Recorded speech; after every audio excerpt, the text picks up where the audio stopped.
Welcome back to Raghu physics classes. आज हम लोग को चर्चा करना है वह इलेक्ट्रिक फील्ड से रिलेटेड टॉपिक का तीसरा पार्ट पर हम लोग को चर्चा करना है। हम लोग इसमें क्वेश्चन देखेंगे। क्या देखेंगे? तो इलेक्ट्रिक फील्ड से रिलेटेड क्वेश्चन देखेंगे। इलेक्ट्रिक फील्ड के रिलेटेड क्वेश्चन और एक्सीलरेशन से रिलेटेड क्वेश्चन सब है इस टॉपिक में। अब देखते हैं, सबसे पहले अब पढ़ते हैं क्वेश्चन। क्वेश्चन क्या कहता है कि a particles with mass 1.0 into 10⁻⁻5 kg, यानी ए पार्टिकल विथ मास जिसका मास दिया हुआ है 1.5 into 10⁻⁻5 kg and charge 2 microcoulomb, और उसका चार्ज कितना दिया हुआ 2 माइक्रोकूलम इज रिलीज के मतलब छोड़ा जाता है in a uniform electric field 12 newton per coulomb. यानी इसमें गिवन जो है क्वेश्चन नंबर ए सोल्व करेंगे तो सबसे पहले गिवन लिखेंगे। तो ए नंबर क्वेश्चन में क्या क्या दिया हुआ है? ए पार्टिकल विथ मास, यानी मास दिया हुआ है। कितना दिया हुआ है? तो 1.0 इंटू 10⁻⁻5 kg। उसके बाद सेकंड में क्या दे रखा है? एंड चार्ज 2 माइक्रोकूलम, चार्ज यानी क्यू का वैल्यू दिया हुआ है 2 माइक्रोकूलम। रिलीज का मतलब छोड़ा जाता है in a uniform electric field में दैट इज ई का वैल्यू दिया हुआ है। कितना दिया हुआ है? 12 न्यूटन पर कूलम। कैलकुलेट के मतलब गणना करें एक्सीलरेशन ऑफ पार्टिकल्स, यानी ए बराबर व्हाट। तो सर सबसे पहले एक्सीलरेशन निकालना है तो हम लोग को रिलेशन देखना पड़ेगा। तो सिंस हम लोग जानते हैं फोर्स बराबर मास इनटू एक्सीलरेशन, तो एक्सीलरेशन बराबर क्या आ जाएगा? Force by mass. अब फोर्स का वैल्यू निकालेंगे, उससे जाके हम लोग निकाल सकते हैं। फोर्स का वैल्यू मालूम है हम लोग को क्या होता है? तो क्यूई। क्या होता है? क्यूई बटे एम। यानी इसको सही ढंग से देखा जाए तो आप ऐसे भी लिख सकते हैं। क्या लिख सकते हैं?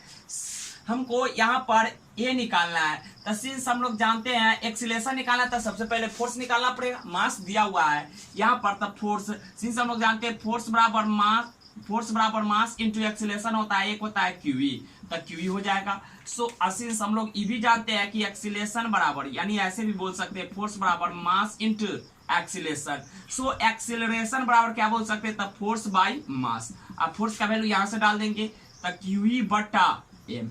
अब वैल्यू डाल के कैलकुलेट कर लेंगे तो क्यू का वैल्यू कितना है? तो क्यू का वैल्यू 2। अब माइक्रो के मतलब 10 के पावर -6, और कूलम है तो कूलम यूनिट लिखेंगे नहीं। ई का वैल्यू कितना है? तो 12। कितना है भैया? 12 न्यूटन पर कूलम अपॉन, उसके बाद मास जो डालेंगे वो कितना दिया हुआ है? तो 1 इंटू 10⁻⁻5। इसको सोल्व कीजिए तो 2 इंटू 12 बराबर 24 इंटू 10⁻⁻6। अब -5 ऊपर जाएगा 10 के पावर, तब +5 हो जाएगा।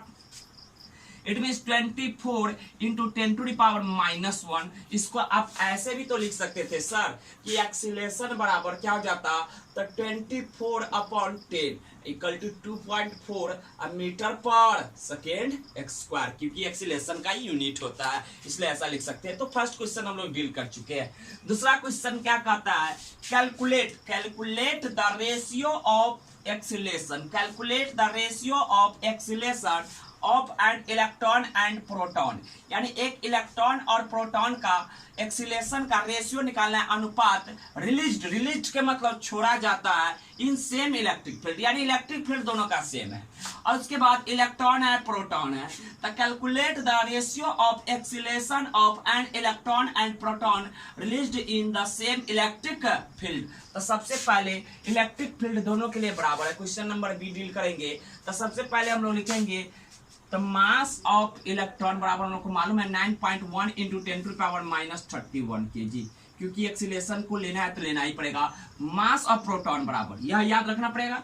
तो मास ऑफ प्रोटॉन जो होता है वो कितना आता है? 1.67 इंटू 10⁻27 kg। उसके बाद हम लोग को और कोई चीज का जरूरत पड़ेगा तो इलेक्ट्रॉन, तब चार्ज ऑन इलेक्ट्रॉन बराबर चार्ज ऑन प्रोटॉन बराबर कितना होता है? तो ई बराबर कितना? 1.6 इंटू 10⁻⁻19 कूलम, यानी चार्ज दोनों पर बराबर होता है। तो चार्ज भी दे दिया। ई दोनों के लिए सेम है, तो हम लोग को कैलकुलेट करना है एक्सीलरेशन। तो सिंस अभी थोड़ा देर पहले पढ़े थे कि सिंस हम लोग पढ़े हैं फोर्स बराबर क्या होता है? तब मास इंटू एक्सीलरेशन। अब फोर्स बराबर क्या होता है? तब क्यूई। फोर्स बराबर क्यूई। सो मास हम लोग बोल सकते हैं मास को बट्टा में ले आएंगे, यानी LHS बराबर है तो RHS बराबर होगा, यानी ए बराबर क्या हो जाएगा क्यूई, एम ए बराबर क्यूई, यानी ए बराबर क्यूई बटा हम एम लिख सकते थे। इसी फार्मूला को ऐसे करके प्रूव करें तब, चाहे ऐसे करके करें तब, यानी एक्सीलरेशन बराबर क्यूई बटा एम। अब एक्सीलरेशन ऑफ इलेक्ट्रॉन बराबर क्या हो जाएगा, तो क्यू ऑफ इलेक्ट्रॉन गुने ई बटे मास ऑफ इलेक्ट्रॉन, और एक्सीलरेशन ऑफ प्रोटॉन बराबर क्या हो जाएगा, तो क्यू ऑफ प्रोटॉन ई बटे मास ऑफ प्रोटॉन डाल सकते हैं। अब यहां पर जब इसको कैलकुलेट कीजिएगा तो आप लोग वैल्यू डालिएगा, तो इसका वैल्यू कितना आएगा वह देखेंगे हम लोग।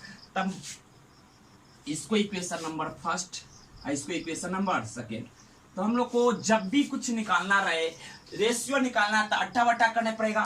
तो किसका किसका का निकालना है, तो कैलकुलेट द रेशियो ऑफ, इस क्वेश्चन में calculate the ratio of acceleration of electron and proton, यानी इलेक्ट्रॉन एंड प्रोटॉन का रेशियो निकालना है। तो पहले एक्सीलरेशन ऑफ इलेक्ट्रॉन बटे एक्सीलरेशन ऑफ प्रोटॉन, यानी इक्वेशन फर्स्ट में भाग देंगे कौन से, सेकंड से, implies that acceleration of electron बटे एक्सीलरेशन ऑफ प्रोटॉन। अब वैल्यू डालेंगे, तो क्यू ऑफ इलेक्ट्रॉन ई बटे मास ऑफ इलेक्ट्रॉन होल बटा क्यू ऑफ प्रोटॉन ई इन बटे मास ऑफ प्रोटॉन। वैल्यू डालेंगे तो क्यूई के जगह पर ई के जगह पर ई बटे मास ऑफ इलेक्ट्रॉन बटे क्यू के जगह पर ई हो जाएगा, और उसके बाद मास ऑफ प्रोटॉन कटने वाला उसको काट देंगे तो क्यूई से क्यूई कट जाएगा, तेसर बट्टा ऊपर नच के जाएगा, तो क्या हो जाएगा मास ऑफ प्रोटॉन बटे मास ऑफ इलेक्ट्रॉन। अब वैल्यू डालेंगे तो मास ऑफ प्रोटॉन कितना है, तो 1.67 इंटू 10 टू द पावर -27 बटे mass of electron 9.1 into 10 to the power -31। इसको जब सोल्व कीजिएगा आप तो ऐसे तो लिख सकते हैं 1.67 बटे 9.1 इंटू 10 टू द पावर -27। हम माइनस ऊपर पावर जाएगा तो क्या हो जाएगा +31। इट मीन्स 1.67 बटे 9.1 इंटू 10 टू द पावर 4। जब इस 10 टू द पावर 4 से इसमें गुना कीजिएगा तो क्या हो जाएगा 16700 बटे 9.1। इसको जब भाग दीजिएगा तो आपका भाग आएगा, वह भाग आना चाहिए 1835। अब जब इसको रेशियो में कैलकुलेट करें तो एक्सीलरेशन ऑफ इलेक्ट्रॉन बटे एक्सीलरेशन ऑफ प्रोटॉन बराबर क्या हो जाएगा 1835 बटे 1। सो हम लोग इसको इस टू में लिख सकते थे 1835:1। यह रेशियो आ जाएगा, यानी एक्सीलरेशन सबसे ज्यादा किसका होगा, इलेक्ट्रॉन का, प्रोटॉन का एक्सीलरेशन 1 होगा, तो इसका 1835 टाइम अधिक होगा। तो सेकेंड क्वेश्चन देखें। अब बोर्ड साफ करते तब तक आपसे रिक्वेस्ट है कि आप लोग प्लीज चैनल को सब्सक्राइब नहीं किए तो सब्सक्राइब कीजिए, और जो भी वीडियो देखते हैं उसको प्लेलिस्ट में जाकर देखिए, वहां पर आपको सभी न्यूमेरिकल सीरियली मिल जाएगा। वहां पर से आप सभी क्वेश्चन को डील कर सकते हैं। 11th-12th के फिजिक्स के पूरा न्यूमेरिकल यानी सारा न्यूमेरिकल डाला जाएगा यूट्यूब पर, धीरे धीरे करके आपको हिंदी मीडियम में भी मिल जाएगा और इंग्लिश मीडियम में। आप प्लेलिस्ट खोल के देख सकते हैं। प्लेलिस्ट का ऐसे डिस्क्रिप्शन में लिंक दिया रहेगा, प्लेलिस्ट का इस वीडियो के डिस्क्रिप्शन में लिंक दिया रहेगा, वहां से आप क्लिक करके देख सकते हैं। अब नेक्स्ट क्वेश्चन पर चर्चा करते हैं।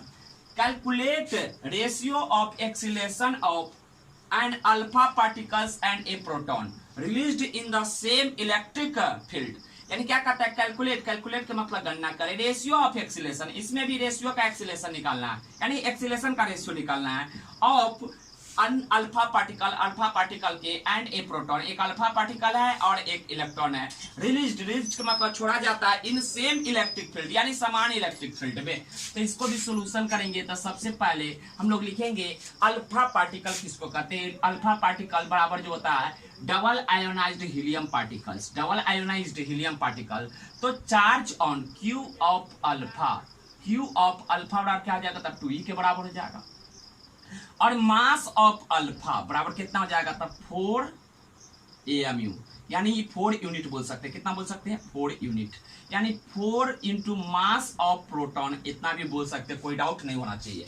यानी जो मास होता है हीलियम पार्टिकल का वह मास ऑफ प्रोटॉन के 4 टाइम्स होता है, यह लिख लीजिए। उसके बाद हमको निकाला ए प्रोटॉन, तो हम लोग प्रोटॉन के बारे में तो जानते हैं, प्रोटॉन को P से डिनोट करते हैं, तो चार्ज ऑन प्रोटॉन बराबर क्या हो जाएगा, तो E के बराबर। अब मास ऑफ प्रोटॉन बराबर मास ऑफ प्रोटॉन, इतना लिख सकते हैं, इसमें कोई डाउट नहीं होगा, इसको ऐसे भी छोड़ देते हैं, कोई दिक्कत नहीं है। अब चलिए क्या कहता है, calculate ratio of acceleration of an alpha particles and a proton released in the same electric field. Electric field दोनों के लिए क्या है, समान है।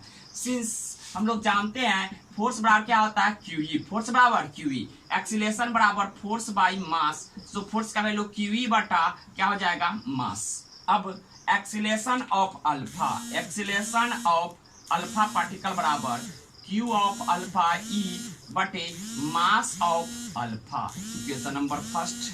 उसी प्रकार से एक्सीलरेशन ऑफ प्रोटॉन बराबर Q ऑफ प्रोटॉन E बटे मास ऑफ प्रोटॉन डाल सकते थे, तो Q अल्फा बटे Q प्रोटॉन करेंगे, क्यों करेंगे, सॉरी, एक्सीलरेशन ऑफ अल्फा बटे एक्सीलरेशन ऑफ प्रोटॉन करेंगे, क्यों करेंगे, कहता है calculate ratio of acceleration of an alpha particles and a proton released in the same electric field. तो सबसे पहले एक्सीलरेशन अल्फा पार्टिकल का लेंगे, तब प्रोटॉन का। सो इसको इक्वेशन नंबर सेकंड माने होते तो हम लोग लिख सकते थे, क्या लिख सकते थे, तो equation first is divided by equation second implies that क्या आ जाएगा, तो एक्सीलरेशन ऑफ अल्फा बटे एक्सीलरेशन ऑफ प्रोटॉन बराबर क्या लिखते, तो Q of alpha, Q of alpha electron बटे मास ऑफ अल्फा होल बटा Q of proton I into E बटे मास ऑफ प्रोटॉन, वैल्यू डालेंगे, तो Q ऑफ अल्फा वह किसके बराबर होता है, तो 2E के, उसके बाद E, अब बटे मास ऑफ अल्फा किसके बराबर लिख सकते हैं, तो 4 into mass of proton, mass of proton बटे Q ऑफ प्रोटॉन किसके बराबर होता है, तो प्रोटॉन पर जो चार्ज होता है E के बराबर होता है, तो E I इंटू E हो जाएगा। उसके बाद यहाँ पर मास ऑफ प्रोटॉन को मास ऑफ प्रोटॉन छोड़ते हैं, इसको कैलकुलेट किया जाए, तो सर मास ऑफ प्रोटॉन से मास ऑफ प्रोटॉन कट गया, E से E कट गया और E से E कट गया, it means 2/4, it means 1/2। So हम लोग बोल सकते थे acceleration of alpha is to acceleration of proton बराबर 1:2, यानी 1:2 आया, 1:2 आया। अब देखते हैं अगला क्वेश्चन, तब तक बोर्ड साफ कर लेते हैं। प्लीज आप लोग चैनल को नहीं सब्सक्राइब किए तो सब्सक्राइब कर लीजिए। अगर कोई क्वेश्चन आप देख रहे हैं और समझने में कठिनाई होता है तो आप लोग कमेंट करके पूछ सकते हैं क्वेश्चन का जवाब। चलिए अब क्वेश्चन देखते हैं, next question, question number D क्या कहता है, ए particle of charge Q and mass M, यानी पार्टिकल का चार्ज तो दिया हुआ Q दिया है, मास M दिया हुआ है, released in A electric field,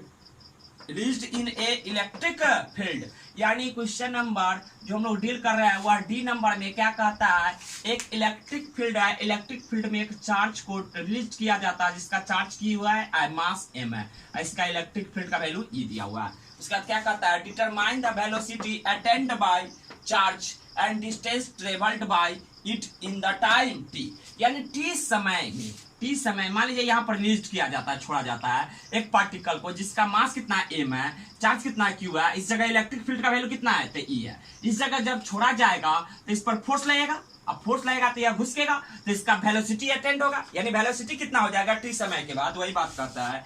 A particles of charge Q and mass M is released, छोड़ा जाता है in an electric field, determine का मतलब पता लगाए, velocity attained by charge and distance travelled by it in time t, distance भी निकालना है और हमें वेलोसिटी भी निकालना है।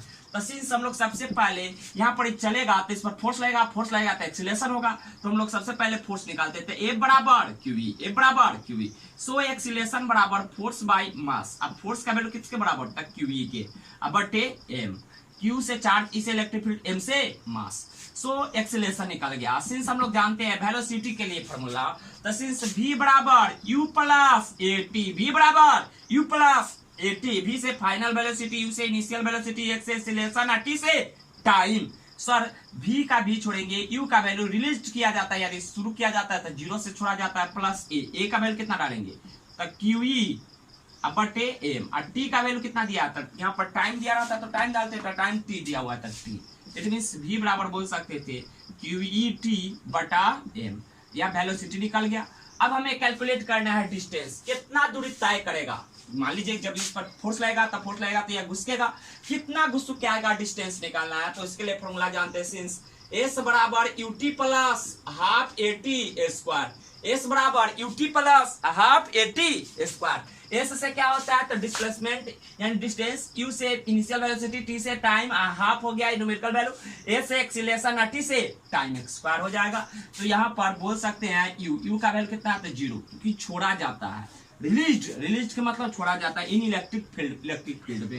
तो u का वैल्यू 0, t का t छोड़ेंगे प्लस हाफ। a का वैल्यू कितना आता है, a का वैल्यू QE बटा m, तो QE बटा m इंटू t स्क्वायर, क्या है तो t square. It means s बराबर क्या हो जाएगा तो हाफ QE बटा क्या हो जाएगा m t स्क्वायर। तो यह डिस्प्लेसमेंट हो गया।